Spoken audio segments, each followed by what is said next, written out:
앞쪽 36장, 37장에서는 하나님께서 이방 나라에서 노예 생활하던 당신의 백성을 고국으로 돌아오게 할 것이라고 했습니다.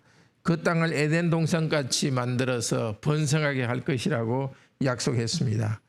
오늘 읽은 38장과 그 다음 나오는 39장은 하나님의 백성에 대한 모든 적을 상징하는 마곡이라는 나라의 왕 고옥 왕에게 하나님이 심판할 것이라고 합니다.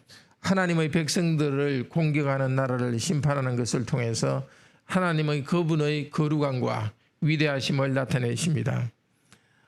첫째로 1절에서 13절에 하나님이 고국과 이방 나라들이 하나님의 백성을 침략하게 하십니다. 마곡과 이방 나라들이 하나님을 침략하게 하십니다. 이 마곡 땅이라는 것은 메색, 두발 이 나라들이 있는 그 지역을 말하는데 현재 터키에 있는 지역입니다. 이 지역의 왕의 이름이 고옥입니다. 하나님은 고옥의 입에 갈고리를 끼워서 이스라엘을 대적하게 나오게 하십니다. 그런데 이 고옥과 함께 여러 나라들이 함께 연합군을 만듭니다. 바사, 지금 이란, 이라크 지역에 있는 바벨론 근처의 작은 지역입니다. 이스라엘 북쪽의 나라들이 몰려옵니다.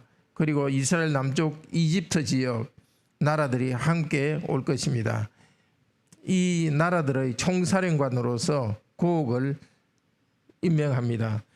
전쟁에 소집되어 이들이 나옵니다. 전 세계적으로 하나님을 대항하는 무리들이 연합합니다. 언제 일어날 일인가? 이것은 어느 시대에나 있는 하나님의 백성에 대한 대적하는 세력들을 상징해서 마곡이라 합니다. 하나님께서는 섭리 가운데 이 마곡이라는 나라, 터키 지역의 나라를 중심으로 고옥 왕이 지휘하는 이 부대가 하나님의 백성에게 공격합니다. 그런데 하나님의 백성은 황무지가 됐던 그 자기 땅에 돌아와서 이방 나라들로부터 돌아와서 자기 땅에서 평안히 거하고 있습니다. 12절에 보면 이스라엘은 세상의 중앙이라고 합니다. 중앙은 배꼽이라는 뜻인데요. 하나님께서 백성에게 생명을 공급하는 특별한 백성임을 말합니다. 고옥이라는 왕과 연합한 연합군들은 탐욕으로 이스라엘을 약탈하기 위해서 몰려들었습니다. 많은 백성들로부터 벗어난 하나님의 백성들을 또다시 많은 백성이 몰려들어서 약탈하려고 합니다. 그런데 14절에서 23절은 하나님께서 응징하는 것, 그 연합군을 하나님께서 심판하는 것을 말합니다. 하나님께서 이 세계 연합군을 조직하도록 허락하시고 그들을 통해 이스라엘 백성을 공격하는 이유는 여러 이방 나라 앞에서 나의 거룩함을 나타내기 위해서라고 합니다. 하나님이 거룩하여진다는 뜻입니다. 하나님께서 하나님의 이름을 거룩하게 영광스럽게 하십니다. 참 신이 여호와라는 것을 하나님께서 이 세계연합군을 심판하는 것을 통해서 나타냅니다.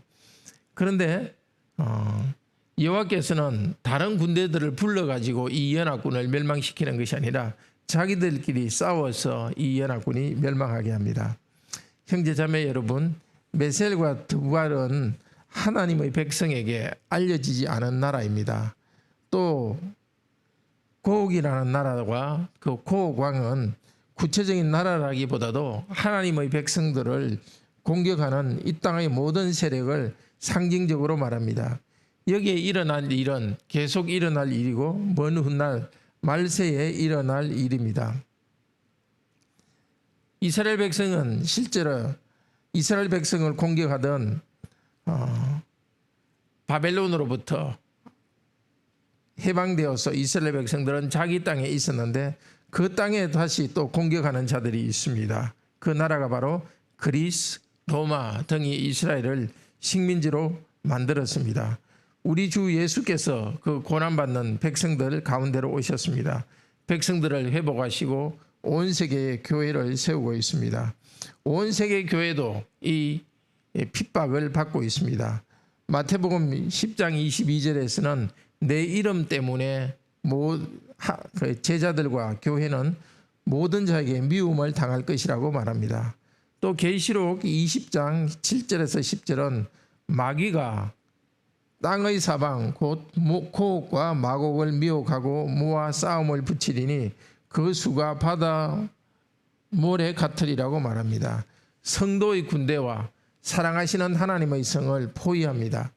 자, 이 연합군이 조직되는 것은 자기들의 야망 때문에 조직되지만 이 모든 것을 주관하시는 것은 하나님이시고 또 이 고옥과 마곡이 모이도록 하는 데는 사탄이 그 가운데 역사하고 있습니다. 그러나 하나님께서 이 모든 것을 주관하십니다. 어느 시대든지 하나님께서는 악한 자들이 하나님의 백성을 공격하도록 허락하십니다. 하나님의 백성이 하나님을 순종하며 살아갈 때도 세상으로부터 고난을 당하게 하십니다. 하나님의 백성이 당하는 어떤 공격과 불행도 모두 하나님의 섭리 가운데 있습니다. 로마서 8장 28절은 말합니다. 하나님을 사랑하는 자, 곧 그 뜻대로 부르심을 입은 자에게는 모든 것이 합력하여 선을 이룬다고 약속하셨습니다. 그런데 오늘 38장을 자세히 보면은 세계연합군의 공격 때문에 하나님의 백성이 어떤 고통을 당하는지에 대한 표현이 없습니다. 하나님의 백성이 적과 어떻게 싸우는지에 대한 아무 말도 없습니다. 즉 이 연합군으로부터 공격받지만은 하나님의 백성은 하나님을 믿는 가운데 평안히 아무 방해도 받지 않는 것 같습니다. 실제 고난을 당하지만 하나님 안에서 하나님의 백성은 평안을 누립니다. 세계연합군을 불러오시는 분도 하나님이시요 또 전쟁을 하게 하는 것도 하나님이십니다. 하나님께서는 그 세상 나라로부터 하나님 백성이 공격을 받더라도 아무 방해도 받지 않는 것처럼 하나님을 의지하여서 믿음으로 살아갑니다. 물론 고난이 있습니다.